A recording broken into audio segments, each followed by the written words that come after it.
ਇੱਥੇ ਜੀ ਇੱਥੇ ਕੰਮ ਕਰਦਾ ਸੀ। ਮੈਂ ਬਿਮਾਰ ਬੜਾ, ਮੈਂ ਅੱਡੇ 'ਤੇ ਮੈਂ ਬਹਿੰਦਾ ਸੀ, ਕੋਈ ਨਾਨ ਆ ਜਾਂਦਾ ਸੀ, ਉਹ ਖਾ ਲੈਂਦੇ, ਭੁੱਖੇ ਮਰ ਗਿਆ।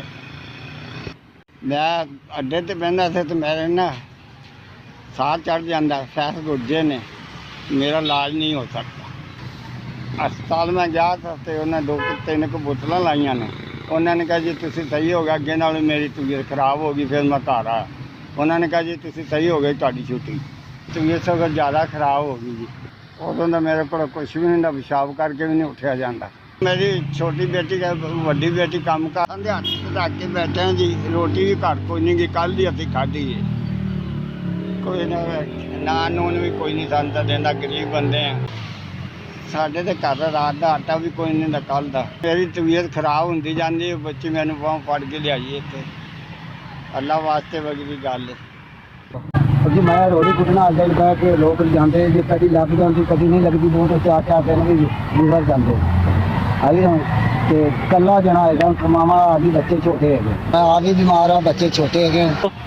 भुखे नंगे घर टुर जाने इतने बह भू के चले जानी, बंदा ही को नहीं आता लैन रोड़ी वाला भी। तहसील जी अकी अप तो हुई हुई है, क्योंकि ना तो रोजी लगे, ना काई गल है, ना कोई सद्या साथी नहीं देता, कोई आंढ गुआढ़ भी नहीं देते। रोटी मंगते बच्चे गाजा नहीं जाता, अगर बच्चे निके है।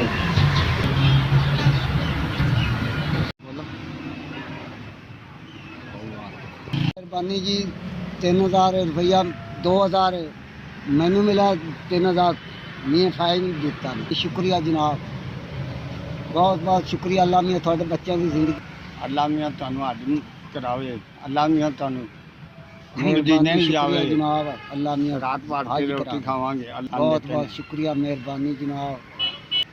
2000 मैनू मिल गया, 3000 मियाँ फायद में दे। मेहरबानी शुक्रिया जनाब, सदके का 5000 रुपया मिल गया। अल्लाह मियाँ तुहानू हज करावे, बहुत बहुत शुक्रिया, मेहरबानी। अल्लाह मियाँ तुहानू हज करावे।